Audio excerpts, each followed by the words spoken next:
With the WINN FM News, I am Kevin Brown. And I am Yolana Weeks. Our top stories. Janelica Romney found dead in Whitegate area. Douglas reinforces St. Kitts and Nevis' commitment to mental health initiatives in the Americas. Patrice Roberts shares her journey with grief following her 2025 St. Kitts Music Festival appearance. Selwyn Judge Pringle charged in connection with Janelica Romney's disappearance. Teen still missing. St. Kitts and Nevis reinforces human rights commitments at 55th OAS General Assembly. St. Lucia Youth Minister proposes volunteerism to cultivate youth leaders. Grenada's Public Workers Union says it will not support move to statutize Grenada's hospitals unless health workers are first regularized. Internationally, Kenya's Interior Minister authorizes shooting at protesters during anti-government demonstrations. Now, the details.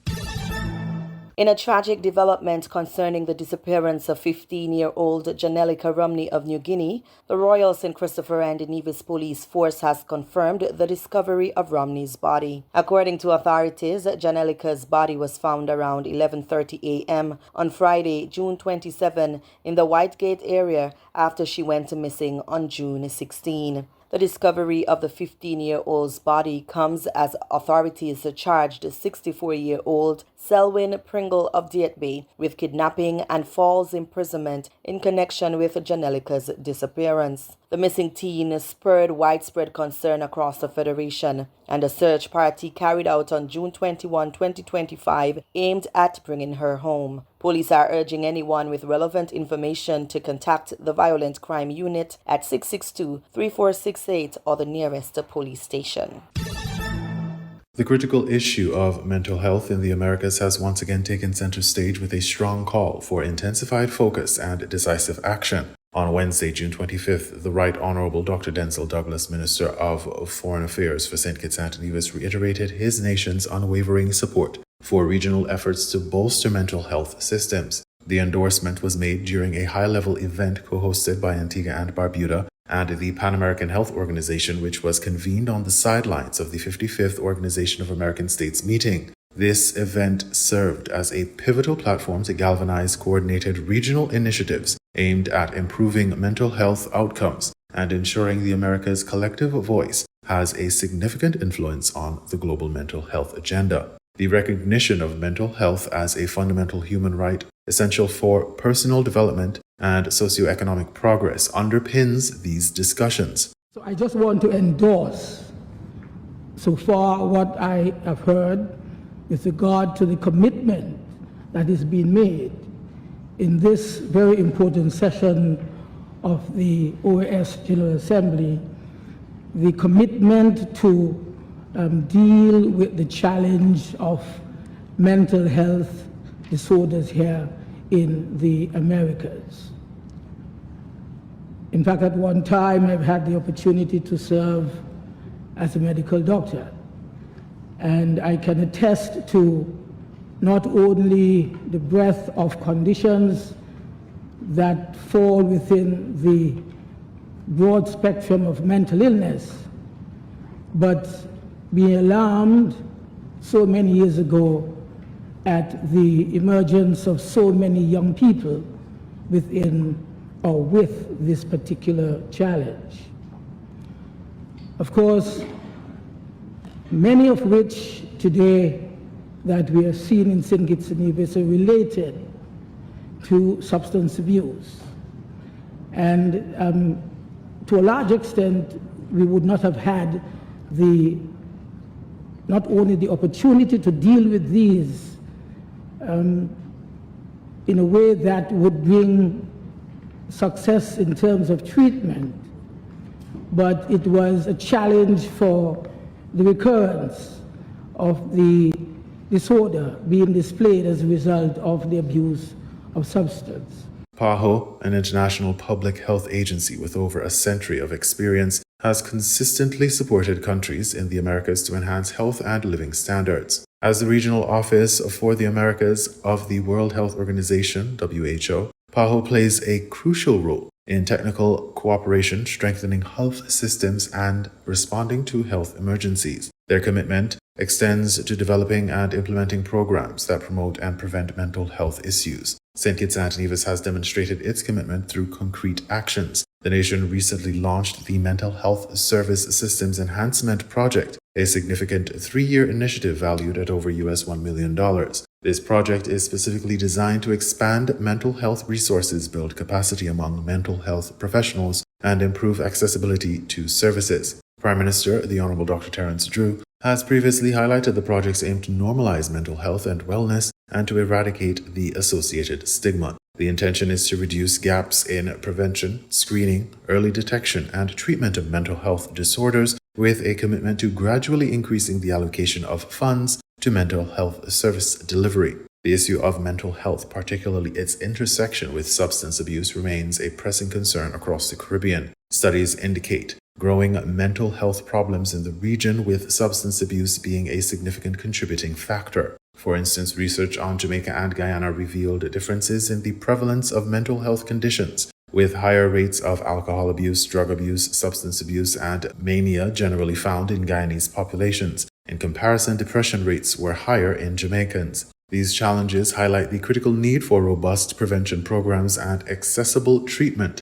acknowledging that social and economic factors play a substantial role in individuals' mental health status. In addressing the pervasive link between substance abuse and mental health, Dr. Douglas affirmed St. Kitts and Nevis's ongoing collaboration with the National Council on Drug Abuse Prevention. This partnership is crucial for implementing comprehensive evidence-based programs that specifically target children and adolescents aged 3 to 17. These programs aim to equip young people with essential life skills, effective coping mechanisms, and vital education on preventing substance misuse. The National Council on Drug Abuse Prevention is dedicated to coordinating anti-drug activities, including prevention, abatement, and rehabilitation. The broader Caribbean community faces significant challenges, including mental health stigma, which often prevents individuals from seeking necessary care. Efforts to combat this stigma involve education campaigns, community workshops, and public figures sharing their experiences. Integrating traditional practices such as herbal remedies and spiritual healing with modern mental health care also provide a culturally sensitive approach to wellness. Dr. Douglas concluded by expressing gratitude to PAHO and all contributors, specifically acknowledging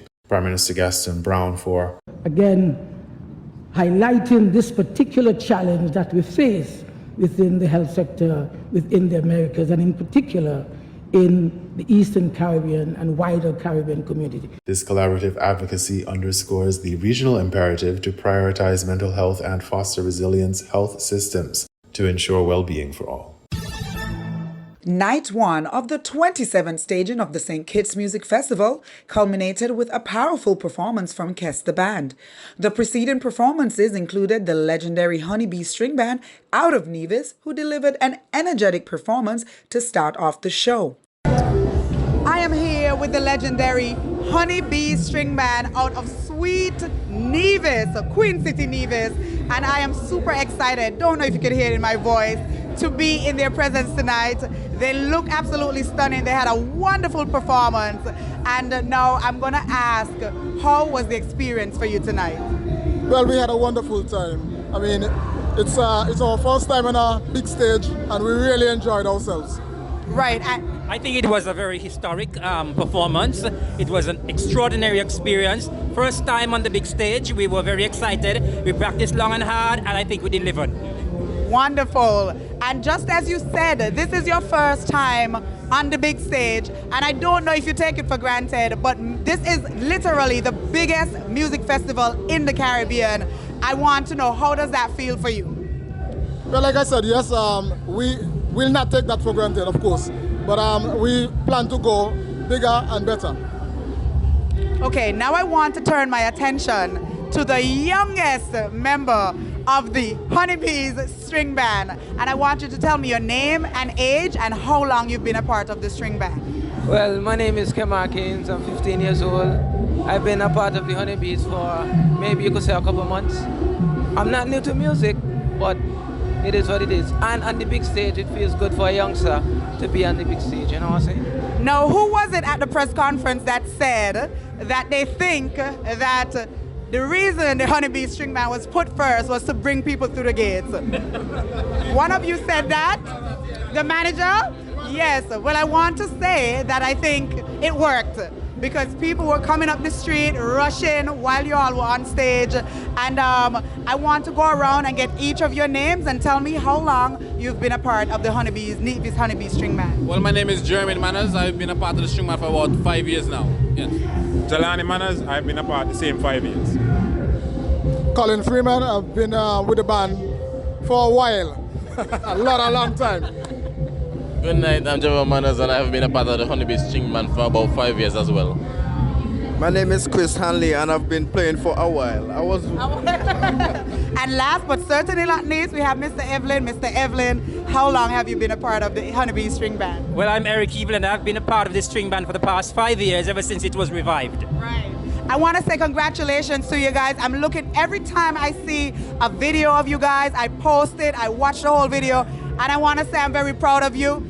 Keep the legendary status of the band going. That is for the youngsters. All right, God bless y'all. Thank you so much. Trilogy and the Signal Band out of Dominica delivered a high-powered performance that kept the crowd moving. So I'm here with Shelly of the Signal Band out of Dominica. Shelly, tell me, how was the feeling tonight looking out at the crowd while you were performing? Honestly, it was kind of overwhelming, but I would say it was satisfying. My belly is full.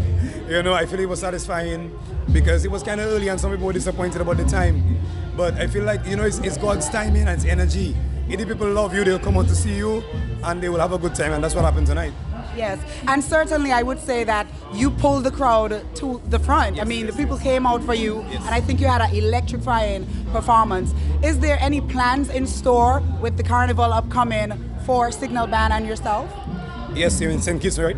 Yeah. We actually have some collaborations on the way with some St. Kitts musicians because we have been planning how can we get into the St. Kitts market for a while now. And it's crazy that the entry into St. Kitts was for the music festival, the biggest stage in the island. So we humbled by that, but we want to get into carnival, so we're working on that. Yeah, man. Okay, it was a pleasure having you, and I think you did a wonderful job, and we thank you once again for participating in St. Kitts Music Festival. Appreciate it. Akayu Sweet and Tubap, reigning power soca champions of St. Kitts and Nevis, made sure they delivered a dynamic presentation with Ruckus H.E. and others making an appearance. We are here with Akayu Sweet, and I would say he has the biggest hit of the decade across the Caribbean and across the soca community. Akai, good evening. How are you feeling after your St. Kitts Music Festival performance? Hot. I got a lot of clothes, hot. But I'm feeling good, I'm feeling confident. It was a good performance. Big up the man Tubab, big up the man Jazzbo, big up Lucas, all those accompanied me on stage. So basically what I did was a homegrown show, Everybody a feature a song with, make sure they touch the stage with me. So lots of people are here this year could see that we have more than one talent, and not just Akai, but other people on stage with me. Right, and I want to commend you for keeping the momentum going after the success of your mega hit, Bucket Set It. Somebody like myself, we went to school, we grew up together, so I always knew you had the star power in you. But of course, with the onset of that song, the world got to see. Is there anything else in store for you coming up? We know we have Carnival on the approach. What can we expect from Akayu Sweet in the very near future? The most I could say is we have more works coming. So look out for the upcoming season. You don't know, we had one of the biggest songs last year, me and Tubap, for Carnival. We ain't get the road match, but it's okay, we get the power soca. So I'm just giving God thanks and take it step by step, and hopefully for December, we got something to mash up the place again. Thank you very much, and God bless you. The high energy continued with Patrice Roberts, who delivered hits after hits and kept the crowd fully engaged. She spoke to the women and encouraged them to remain confident no matter what they may go through. Patrice, good evening. Wonderful. I have one question for you. We've watched you blossom from the days of Sugar Boys in 2007, and it's almost like a 20-year journey. When you started then, you speak so much about confidence. Did you ever imagine that you would still be here in 2025 giving us countless hits and stage presence? Did I ever imagine? Yes, because I believe in my goal and vision. I've given this God-given talent. Did I know I would have been impact so many people? No. But this is something I always wanted to do. I've always wanted to be an advocate for women. I always want to be that testimony that you can do without God, everything is possible. Really appreciate you, Patrice. Take care. Young Brother also delivered his popular songs and was well received by the patrons. The packed night continued with Shensia, who delivered a wonderful show and kept the crowd entertained and laughing with an onstage performance by members of the audience. The Teflon Don Collision Band made sure to leave their mark, keeping the energy pumping despite being the penultimate act. Night 2 of the St. Kitts Music Festival continues tonight with performances from Barrington Levy, Spice, Vibes Cartel, Dijon, Ideli Napi, Colin Wyatt, Chronic Law, the St. Kitts Steel Orchestra, Ja Vinci, and DJ Terror. Losing a loved one is something that no person is ever fully prepared for. In the case of Patrice Patsy Roberts, the loss of her fiancé, soca singer Ricardo Drew, came unexpectedly, causing her much grief. Drew, 38, died on December 12, 2023 at the Sir Lester Bird Medical Center in his hometown of Antigua after he was found unresponsive. While people have recalled different versions of the Drew story, for Patrice Roberts, her story is an intimate relationship with Drew on and off the stage that she continues to hold dear. However, since his passing, Patrice views her onstage performances as a therapy to deal with her loss. I'll be totally honest, sometimes I'm not okay because grief is a lifetime. So I feel how I want to feel in the moment. But for me, I love to perform. So I think even performing on stage is a therapy for me. So whenever I'm on stage, everything is forgotten. Patrice and Drew performed for the last time together on a St. Kitts Music Festival stage in 2023. Just a few years later, Patsy is back, but alone, describing her return as an emotional one. I felt so emotional because I just told the last interviewer that last 2 years I was here with my fiance on stage and it felt so different, so foreign. I have to do so many things all over again and try to figure out my way through life. But being able to perform and grace the stage and being called to perform at St. Kitts Music Festival and all the festivals, it feels so amazing. It shows that, my music is being reached. People are remembering me of my music and, I'm touching the hearts and homes of so many people. Patrice said she wants to leave a legacy of resilience, sharing that life doesn't end after grief or any obstacle. She, speaking directly to women, said it's okay to fail, dust off, get back up again, and never give up. Grief is everlasting, especially losing somebody that you love. It's never easy. I want the woman to know, every woman that's going through the same thing that I am, it's okay to not be okay. Just push on through. Sometimes we go through things in life, there's a lesson, and beyond that, you conquer the world after that. You get so much strength. You just push on through and just never give up. The Federation of St. Kitts and Nevis is gripped by the shocking development in the disappearance of 15-year-old Janelika Romney, as authorities announce the arrest and formal charging of 64-year-old Selwyn Pringle, known as Judge, from Deer Bay. The Royal St. Christopher and Nevis Police Force's Violent Crimes Unit took Pringle into custody on Thursday, June 26, 2025, laying 2 warrants in the first instance for the serious offenses of kidnapping and false imprisonment. The arrest is a significant turn in the ongoing investigation into the disappearance of the New Guinea teenager. Her disappearance quickly spread concern, prompting community-led search party and heartfelt pleas from prominent political figures for her safe return. The charges of kidnapping and false imprisonment against Selwyn Pringle are particularly grave. The police has remained tight-lipped about the specifics concerning Pringle's arrest, but the formal charges signal a serious shift in the investigation. During the 55th OAS General Assembly held from June 25th to 27th, 2025 in St. John's, Antigua and Barbuda, the Right Honourable Dr. Denzel Douglas, the Minister of Foreign Affairs of St. Kitts and Nevis, delivered a compelling address emphasizing the nation's unwavering commitment to upholding the rights of its civil society. The Assembly, the first hosted in Antigua and Barbuda and the first under the new Secretary General, Albert Ramdin, provided a critical platform for member states to address pressing hemispheric challenges and reaffirm their shared values. Minister Douglas underscored St. Kitts and Nevis' dedication to global human rights standards through recent significant actions. St. Kitts and Nevis has long demonstrated a significant commitment to protecting the rights of our citizens and our residents. This was further demonstrated when on May the 28th of this year, we deposited at the Organization of American States two critically important instruments of accession to major inter-American human rights conventions, that is, the Inter-American Convention on the Elimination of All Forms of Discrimination against Persons with Disabilities, and the Inter-American Convention on Protecting the Human Rights of Older Persons. This move is particularly impactful as the Inter-American Convention on the Elimination of All Forms of Discrimination against Persons with Disabilities, adopted in 1999 and entering into force in 2001, aims to prevent and eliminate all forms of discrimination against persons with disabilities,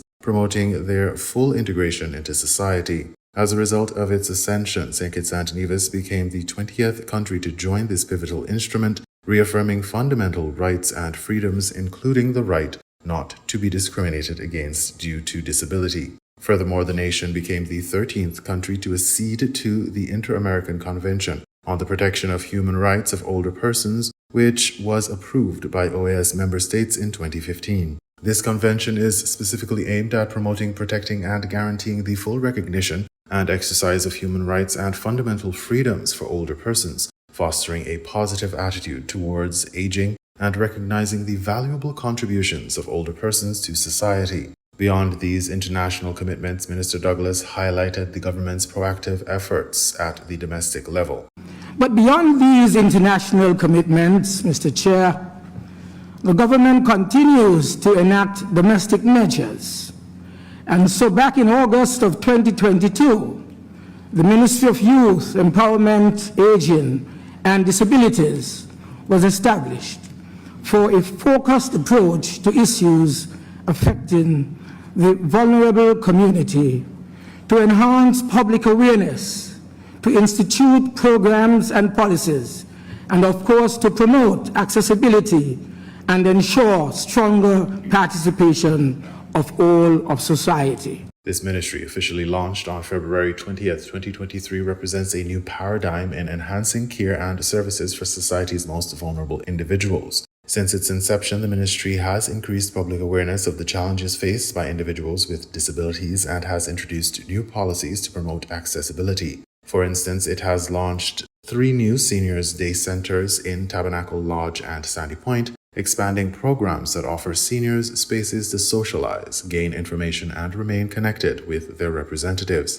The nation's constitution guarantees freedom of religion, and the government has taken specific steps to address historical challenges faced by the Rastafarian community. While the Constitution of St. Kitts and Nevis guarantees freedom of religion, and in response to felt challenges and periods of marginalization specifically faced by the Rastafarian community over several decades, the current administration has already enacted progressive legislation in order to ensure that members of the Rastafarian community are able to assemble, are able to worship, are able to practice their faith and way of life freely and without apprehension. In a broader commitment to an equitable society, St. Kitts and Nevis has also approved and commenced the implementation of its National Gender Equality Policy and Action Plan 2022 to 2027. This comprehensive policy is the government's blueprint in achieving gender justice for all,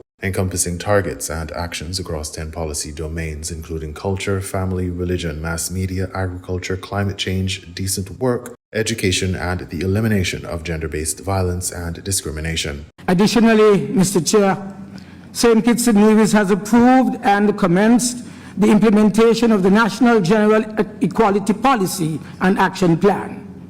This specific policy underscores the government's unwavering commitment to fostering gender equality and creating an equitable society as well. The policy adopts gender mainstreaming as its overarching approach, with the national gender machinery comprising the departments of gender on both St. Kitts and Nevis responsible for coordinating its implementation. The holistic approach ensures that every individual, regardless of their background, has an equal opportunity to contribute to the nation's development. The address by Douglas at the 55th OAS General Assembly highlighted St. Kitts and Nevis's ongoing efforts to champion human rights both domestically and internationally, the nation's ascension to key inter-American human rights conventions, and the establishment of dedicated governmental structures such as the Ministry of Youth, Empowerment, Aging and Disabilities demonstrates a tangible commitment to protecting vulnerable populations and fostering inclusivity. Furthermore, the implementation of the National Gender Equality Policy and Action Plan reinforces the nation's commitment to building an equitable society for all. St. Kitts and Nevis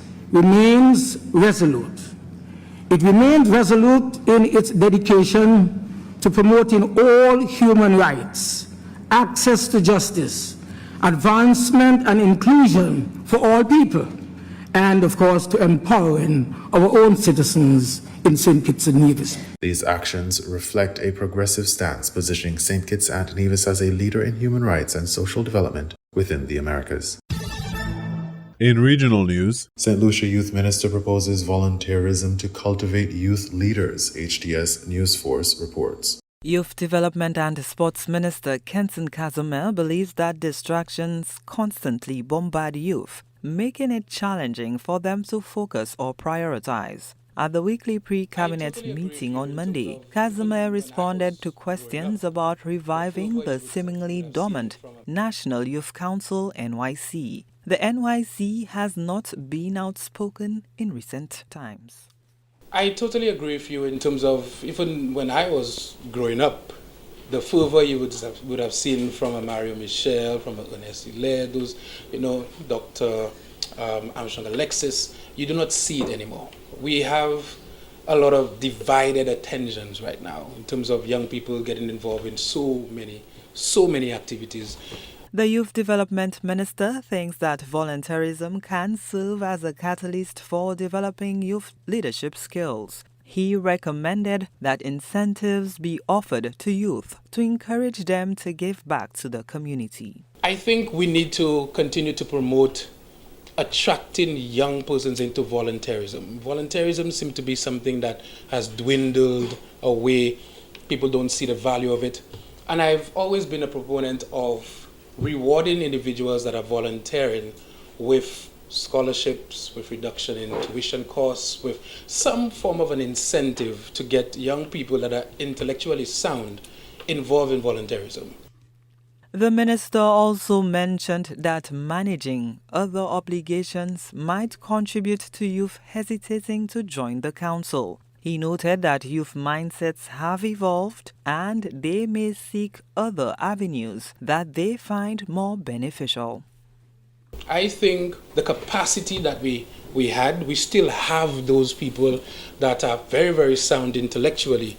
But in terms of the time commitment, the commitment of time into organizing themselves as a youth movement is very divided. We have a lot of young people that want to volunteer even more of their time, but they have to ensure that they do their schoolwork at a level. They have other hobbies and activities. A lot of them are business-minded even earlier now. So when people speak to NYC before and now, I always make the point that this is a different sort of generation. If you hear from them what their plans are, it's about business, innovation. It's about making money, and not necessarily volunteering their time, towards an entity that, for some, does not give them as much rewards as, we probably before would have been, self-actualized in.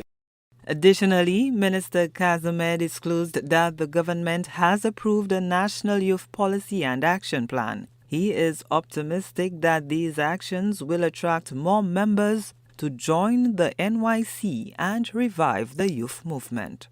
You would see a total review of all the public sector entities on how it is we can put together a body that ensures that young people are impactful in every sector, in every ministry in this country. I think when the NYC sees this thrust, I think there will be a motivation for more people to actually come to the fore and participate in the youth movement that we want for St. Lucia. As youth grapple with distractions from digital devices, social pressures, and the sheer volume of information available, experts urge them to explore ways to manage distractions while also cultivating focus for their well-being and success. Gina Filippi, HTS News Force. Grenada's Public Workers Union says it will not support move to statutize Grenada's hospitals unless health workers are first regularized. Grenada Broadcasting Network has the details. The Public Workers Union says it will not support the statutarization of Grenada's hospital unless health workers are first regularized. Executive members of the union met recently with the local committee responsible for overseeing the transition to statutory health institutions. However, PWU President Daisy Hazard says concerns remain over the future of dozens of health workers who, according to the union, are still operating without confirmed status. The team, the group of people that we met with are locals, are former managers, former PSs within the public sector. And so there was some comfort in that because the language that we're speaking as a union, in meeting with that team of persons, we took away some comfort in understanding and knowing that these are people who served in the service. And we listened to that group and the plans that they have as directed by government. But what we said to them is this: the PWU cannot and will never support statutorization of our hospital services without regularization of workers. And there can be no excuse for not regularizing our nurses or nurse managers or lab technicians or pharmacists. There can be no excuse because it doesn't matter which flagship brand you bring to Grenada to help manage your hospital services. It doesn't matter whether you statutarize or not. You need competent professionals. You need the professionals that we have there now. So there can be no excuse for not regularizing. Hazard says many of the affected positions are already on the books, and if they're not, they should be, as the services provided are essential to the health sector. She also raised concerns about the emotional toil on workers who are said to be operating in limbo and fear due to misinformation and a lack of clear communication from authorities.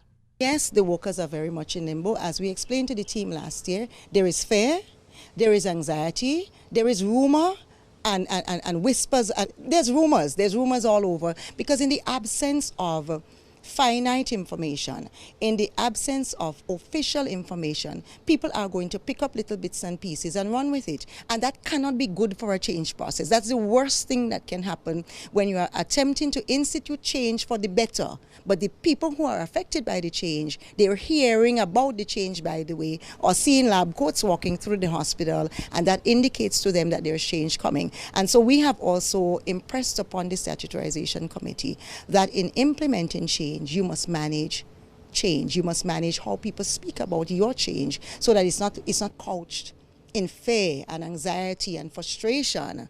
And people are wondering, where is my future? What can I do about my future? But they know, because you're providing them with information, bite-sized pieces that they can digest and accept as they go along. The Public Workers Union says proper engagement and regularization must happen before any structural changes move forward. To date, there has been no official response from the Ministry of Health on the statutorization process for the health sector. Rena P. Thomas, GBN News. We now bring you these international reports. We have told the police, anyone who attempts to go to a police station to attack, shoot them.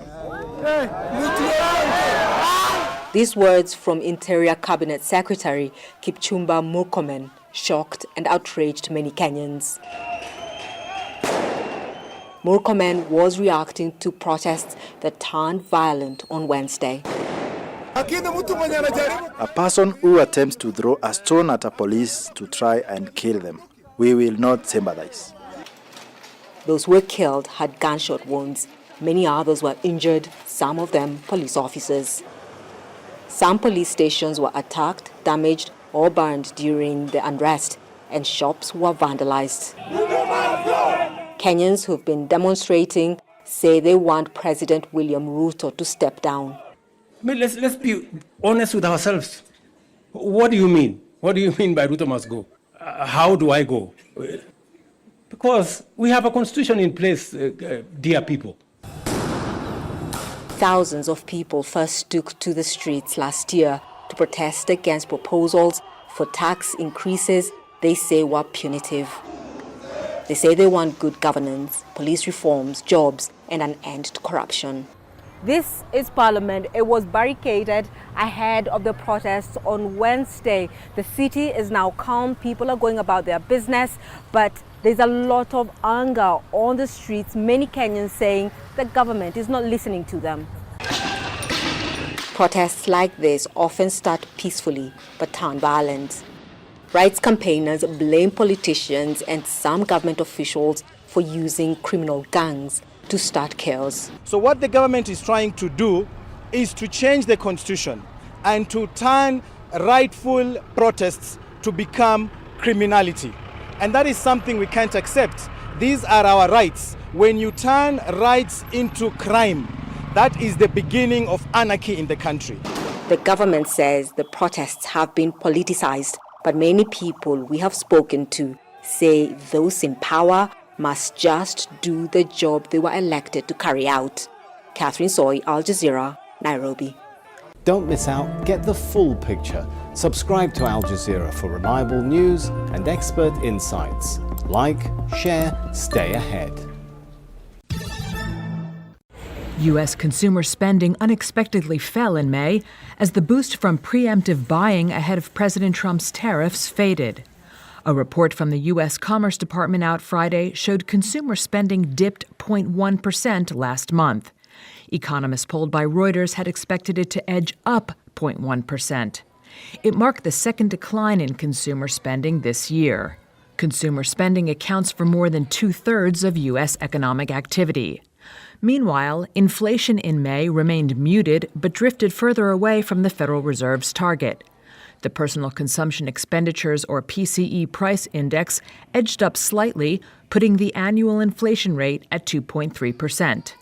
Core inflation, which strips out volatile food and energy prices, rose by 2.7% over the year ending in May. The Federal Reserve closely tracks PCE price measures as it aims to lower inflation to an annual rate of 2%. But Friday's data will likely have little impact on the Fed's near-term monetary policy. Fed Chair Jerome Powell told lawmakers this week that the central bank needs more time to gauge the potential inflationary impact of Trump's tariffs before the Fed considers resuming interest rate cuts. You were listening to the WINN FM 98.9 newscast. Our top stories were: Janelica Romney found dead in Whitegate area. Douglas reinforces St. Kitts and Nevis's commitment to mental health initiatives in the Americas. Patrice Roberts shares her journey with grief following her 2025 St. Kitts Music Festival appearance. Selwyn Judge Pringle charged in connection with Janelica Romney's disappearance. Teen still missing. St. Kitts and Nevis reinforces human rights commitments at 55th OAS General Assembly. St. Lucia Youth Minister proposes volunteerism to cultivate youth leaders. Grenada's Public Workers Union says it will not support move to statutize Grenada's hospitals unless health workers are first regularized. Internationally, Kenya's Interior Minister authorizes shooting at protesters during anti-government demonstrations. Thank you for listening.